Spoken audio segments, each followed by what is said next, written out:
Bayangkan jika orang yang paling sering kamu hina, kamu rendahkan, dan kamu perlakukan seperti pelayan setiap hari, ternyata adalah sosok yang memegang penuh kunci kehidupan dan masa depanmu.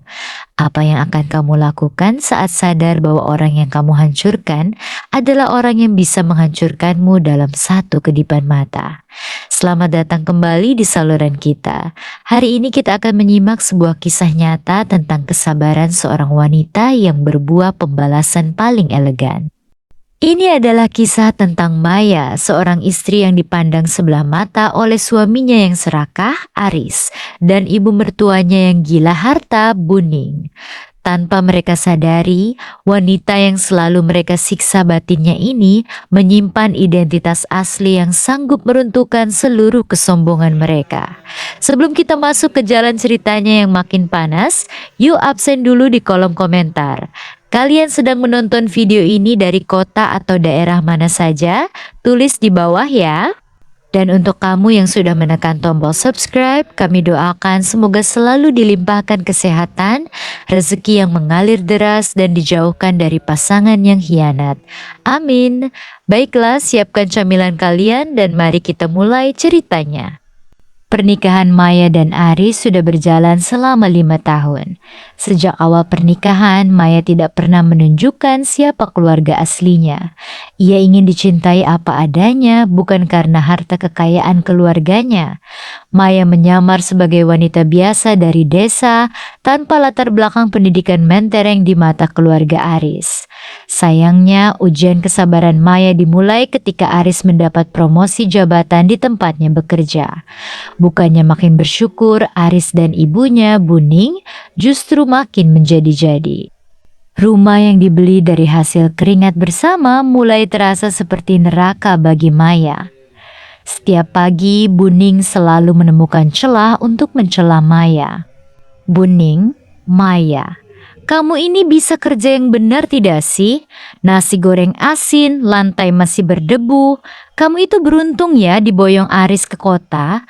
Kalau tidak ada Aris, kamu itu cuma anak desa yang kagak jelas masa depannya." "Maya, maaf Bu, nanti Maya perbaiki lagi." "Buning, alasan saja. Lihat anak mama sekarang, sudah jadi direktur keuangan. Kamu harusnya sadar diri, dandan yang cantik, sesuaikan gaya kamu sama jabatan suamimu. Malu-maluin keluarga saja." Maya hanya mampu mengelus dada. Ia tidak melawan bukan karena takut, melainkan karena ia masih menghormati Aris sebagai suaminya. Namun Aris bukannya membela sang istri, ia justru makin jemawa. Bagi Aris, Maya adalah lambang masa lalunya yang sederhana, masa lalu yang ingin segera ia hapus. Kekuasaan dan uang membuat Aris lupa daratan. Kesombongannya semakin memuncak ketika ia mengenal Rika, seorang influencer gaya hidup mewah yang selalu menuntut barang-barang bermerek. Aris yang terbuai ego laki-lakinya rela melakukan apa saja demi dipuji oleh Rika. Demi memenuhi gaya hidup Rika yang serba mahal, mulai dari tas desainer, apartemen mewah, hingga mobil sport terbaru, Aris mengambil langkah nekat. Ia menggunakan posisinya sebagai direktur keuangan untuk melakukan penggelapan dana perusahaan secara sistematis.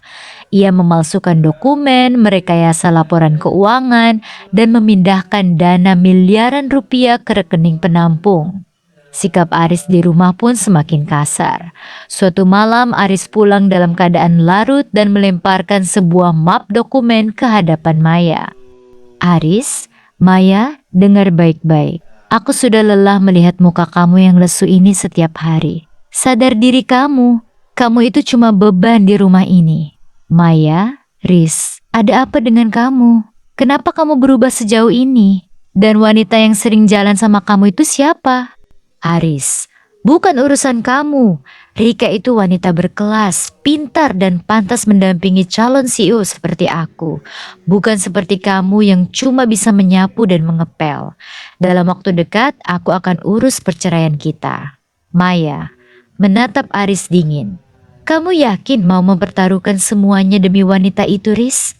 Termasuk uang perusahaan yang kamu pakai secara ilegal?" Aris terkekeh mengejek. Uang perusahaan? Itu hasil otak dan kerja keras saya. Kamu wanita bodoh tahu apa soal keuangan? Jangan sok tahu. Aris tidak pernah tahu kalimat dingin Maya malam itu adalah peringatan terakhir. Setelah malam itu, Maya tidak lagi berdiam diri. Selama ini Maya sebenarnya adalah putri tunggal dan pewaris sah dari Baskoro Group, konsorsium bisnis raksasa yang memegang saham mayoritas di perusahaan tempat Aris bekerja. Maya sengaja menaruh Aris di sana untuk melihat apakah suaminya bisa memegang amanah. Ternyata Aris gagal total. Maya segera menghubungi Dinda, pengacara senior kepercayaan keluarganya, serta Pak Hendra, ketua komite pengawas independen perusahaan. Maya, Mbak Dinda, saya rasa pengujian ini sudah cukup. Kumpulkan semua bukti transaksi ilegal yang dilakukan Aris dan alirannya ke Rika.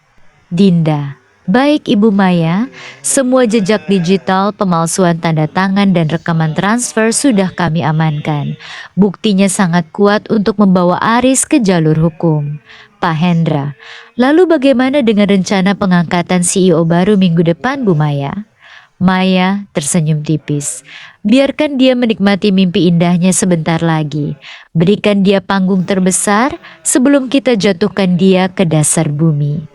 Hari yang ditunggu-tunggu pun tiba. Sebuah pesta syukuran megah digelar di ballroom Hotel Bintang 5 untuk merayakan calon CEO baru, yang tak lain adalah Aris. Di dalam ruangan yang dihadiri oleh para pengusaha papan atas dan media, Aris tampil sangat percaya diri. Di sisinya ada Rika yang tampil glamour dan Buning yang memamerkan perhiasan mewahnya kepada setiap tamu yang lewat.